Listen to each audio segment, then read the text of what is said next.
She walked into the lobby like she belonged there, because she did. Elegant, composed, briefcase in hand and heels clicking against the marble floor. But to them, she was just a black woman in the wrong place. They didn't ask for her name. They didn't check her reservation. They just saw her skin and decided she didn't belong. What they didn't know was that they were trying to throw out the owner. Naomi Carter wasn't used to being questioned, not anymore. After all, she'd spent her entire life proving people wrong. Born and raised in a forgotten corner of Newark, Naomi grew up watching her mother scrub floors in hotels she'd never be allowed to sleep in. "Keep your head down and work twice as hard," her mother used to say. And Naomi did. She worked, she climbed, she conquered. By 33, she owned a real estate investment firm with properties across 5 states. Her most recent acquisition? A historic luxury hotel in downtown Atlanta. It had once turned away guests like her. Now it had her name on the deed. But that morning she didn't walk in as Naomi Carter, CEO. She didn't wear a designer badge or flaunt her title. She was there to check in, quietly, before a surprise site inspection. She wanted to see the hotel through the eyes of a guest. Instead, she saw it through the eyes of her past. As soon as she stepped inside, the air shifted. The receptionist glanced up, blinked, and quickly looked back at her screen. Naomi approached the front desk with a soft smile. "Good morning," she said. "I have a reservation under Carter, Naomi Carter."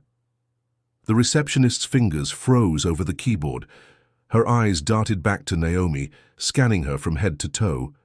There was a pause, an uncomfortable silence. "I'm sorry," the receptionist said finally, voice clipped.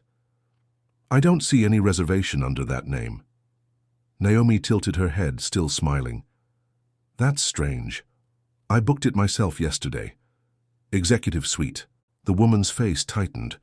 "I'll check again, but are you sure it was this hotel?" Before Naomi could answer, a security guard approached from the side, tall and broad-shouldered, with a hand already resting on his belt. "Is everything all right here?" he asked the receptionist, not even glancing at Naomi. "She says she has a reservation," the woman said, "but I can't find her in the system." The guard finally looked at Naomi, and his gaze wasn't kind. It was the look she knew all too well, the one that asked, "What are you doing here?" Naomi straightened her back. "I'm not trying to cause any trouble," she said. "I just want to check in. Maybe there's a mistake in the system." The guard stepped closer.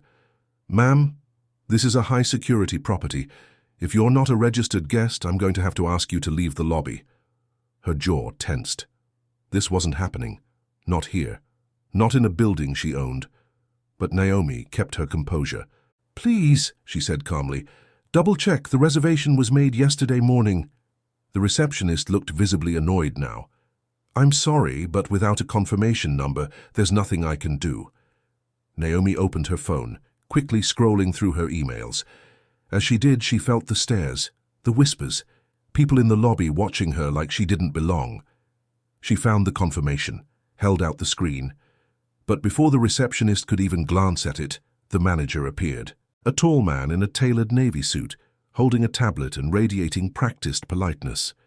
"Is there a problem here?" he asked, eyes flicking between Naomi and the others. "She claims to have a reservation," the receptionist said, her voice carrying more weight now that her manager was present. Naomi repeated herself, showed her phone again. The manager smiled a tight, rehearsed smile. "I see. Miss Carter, is it? If you'll just wait in the lounge, we'll look into it and get back to you shortly." Naomi frowned. "Is that standard procedure for guests with confirmed reservations?" The manager blinked. "I assure you this has nothing to do with—" Naomi cut him off, not raising her voice but sharpening her tone. "I didn't say what it had to do with." That silenced him for a moment. Then the manager gestured to the guard. "Please escort Miss Carter to the lounge while we contact the property owner for guidance." Naomi's eyebrows rose slightly. The owner? He wanted to contact the owner. A flicker of something almost like amusement passed over her face.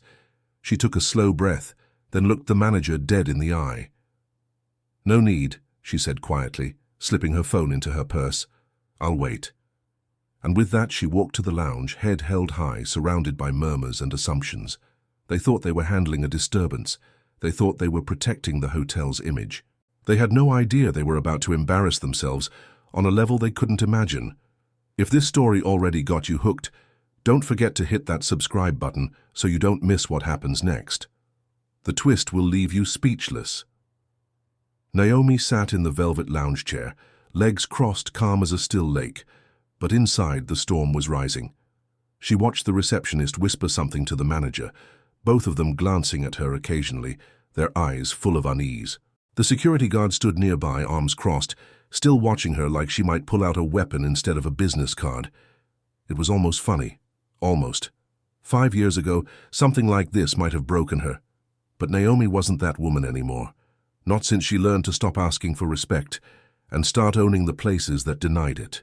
She took out her phone again, opened a folder labeled Documents, and scrolled until she reached it.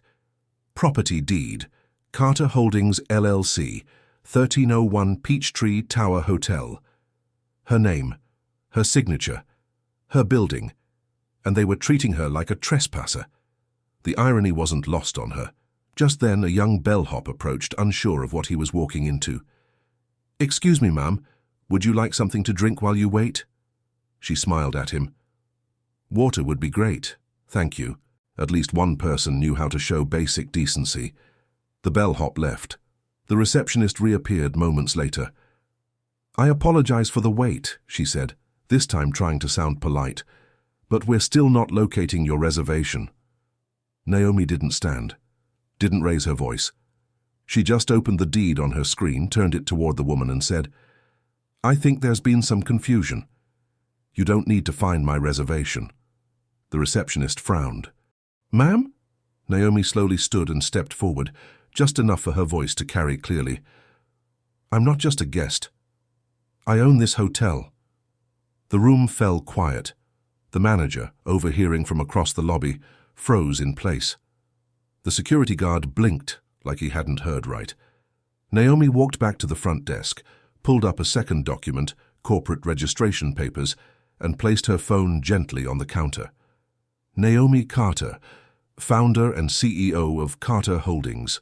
"I purchased this building 3 months ago. The final paperwork cleared 2 weeks ago. Your staff was informed. Clearly that message didn't reach the front desk." No one spoke.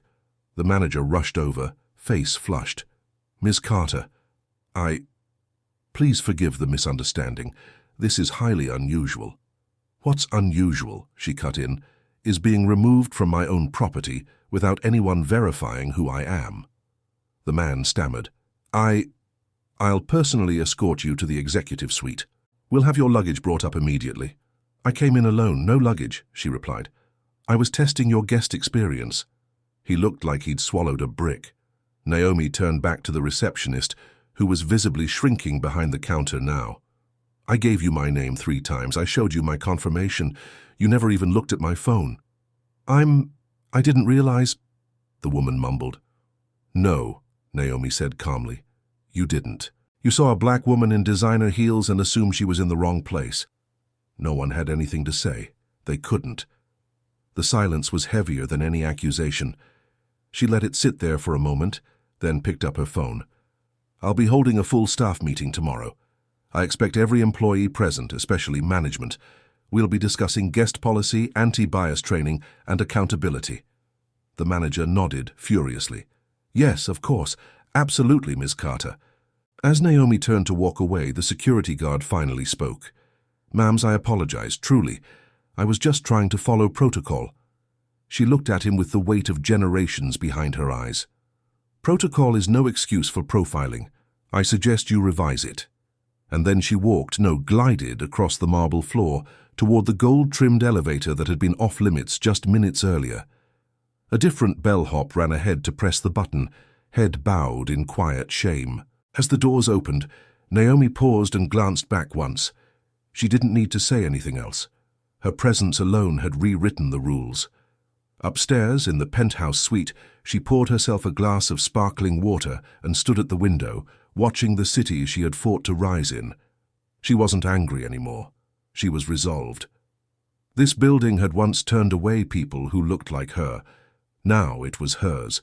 And the next time someone tried to block a black woman at the door, they'd think twice. Because Naomi Carter had walked through, and changed the locks behind her. If this story moved you, inspired you, or made you think, don't forget to like the video, leave a comment, and subscribe. There are more stories like this one that need to be told, and you won't want to miss the next one.